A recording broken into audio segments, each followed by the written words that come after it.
दोस्तों आज आपको सुनाने जा रहे एक अद्भुत और जादुई कहानी गुलाब की साड़ी। इसे ज़रूर सुने, आप सभी को बहुत मज़ा आएगा।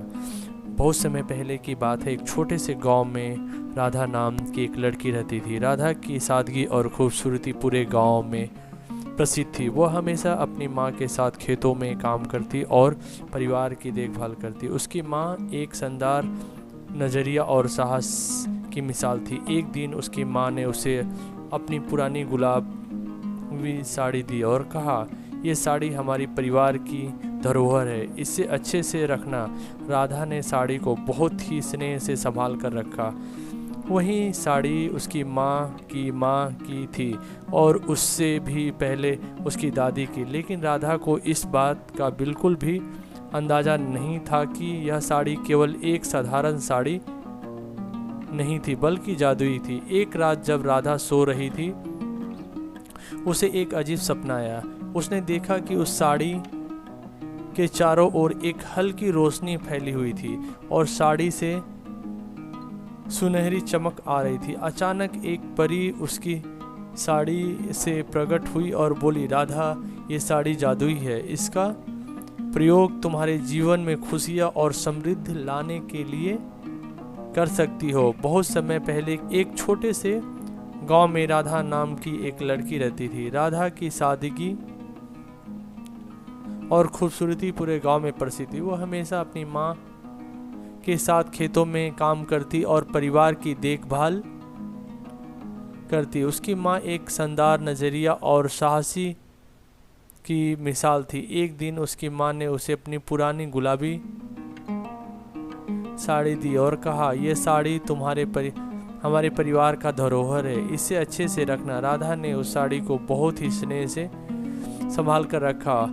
वही साड़ी उसकी माँ की माँ ने दी और उससे पहले उसकी दादी। लेकिन राधा को इस बात का बिल्कुल भी अंदाज़ा नहीं था कि यह साड़ी केवल एक साधारण साड़ी नहीं थी बल्कि जादुई थी। एक रात जब राधा सो रही थी, उसे एक अजीब सपना आया। उसने देखा कि उसकी साड़ी के चारों ओर एक हल्की रोशनी फैली हुई थी और साड़ी से सुनहरी चमक आ रही थी। अचानक एक परी उसकी साड़ी से प्रकट हुई और बोली, राधा, ये साड़ी जादुई है, इसको प्रयोग तुम्हारे जीवन में खुशी और समृद्धि लाने के लिए कर सकती हो। सुबह उठते ही राधा ने अपनी माँ से इस सपने के बारे में बताया, लेकिन उसकी माँ ने इसे सिर्फ एक सपना मानते हुए कहा, राधा, यह सिर्फ तुम्हारी कल्पना हो सकती है, परंतु अगर तुम्हें विश्वास है तो इस साड़ी को पहनने में कोई हर्ज नहीं है। राधा ने उस साड़ी को पहना लिया और उसके बाद जो हुआ वह वाकई आश्चर्यचकित करने वाला था। जब वह खेत में काम करने गई तो वह हर पौधे को छूने से तुरंत फल फूल से भर जाता। उसका पूरा खेत हरा भरा और सुंदर हो गया। गांव के लोग ये चमत्कार देख अचंभित हो गए और राधा की खूब तारीफ करने लगे। कुछ समय बाद गांव में सूखा पड़ा, सारी फसलें बर्बाद हो गई और लोग बहुत परेशान हो गए। गांव के बुजुर्ग राधा के पास आए और उससे कहा, राधा, तुम्हारी साड़ी से जादुई ताकत है, क्या तुम हमें बचा सकोगी? राधा ने सोचा और कहा, मैं कोशिश जरूर करूंगी। राधा ने अपनी साड़ी पहनकर खेतों में जाए सारी जमीन पर हाथ फेरा। अचानक आकाश में बादल छा गया और बारिश शुरू हो गई। पूरे गांव में खुशी की लहर दौड़ पड़ी। सभी ने राधा को धन्यवाद दिया और उसकी साड़ी की खूब तारीफ की। गांव के राजा को भी इस चमत्कार के बारे में पता चला। राजा ने राधा को अपने दरबार में बुलाया और सम्मानित किया।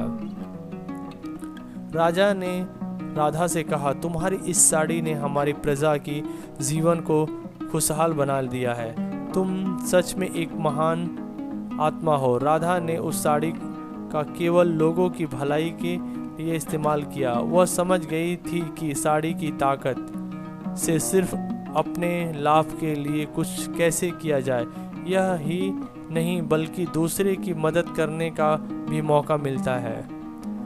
उसने अपनी ज़िंदगी उसी तरह से बिताई और सबकी प्रिय बन गई। समय बीतता गया, राधा की कहानी सिर्फ गांव में ही नहीं बल्कि दूर दूर तक पहुंच गई। उसकी ईमानदारी और परोपकार की मिसाल के ने उसके सबको दिलों में जगह दी। उसकी साड़ी की जादुई कहानी सुनकर लोग उससे प्रेरणा लेते और सीखते। राधा ने अपनी साड़ी को अपनी अलगी पीढ़ी को सौंप दिया। उसने अपने बच्चों को और अब उनके बच्चों को समझाया कि इस साड़ी का हमेशा अच्छे कामों में ही इस्तेमाल किया जाए। इस तरह उस जादुई गुलाबी साड़ी पहलू आगे बढ़ता रहा और लोग के जीवन को बदलता रहा। जादुई गुलाबी साड़ी की कहानी एक संदेश देकर समाप्त होती है कि किसी भी वस्तु या ताकत असली मूल्य तभी है जब उसका उपयोग सबकी भलाई और सेवा में किया जाए। राधा की भलाई और परोपकार ने सभी को यही सिखाया कि सच्चा पहचान मेहनत, ईमानदारी और दूसरे की भलाई में ही निहित है। आपको ये कहानी कैसी? लाइक, शेयर, कमेंट और हमारे चैनल को सब्सक्राइब करें। आप सभी लोगों का बहुत बहुत धन्यवाद।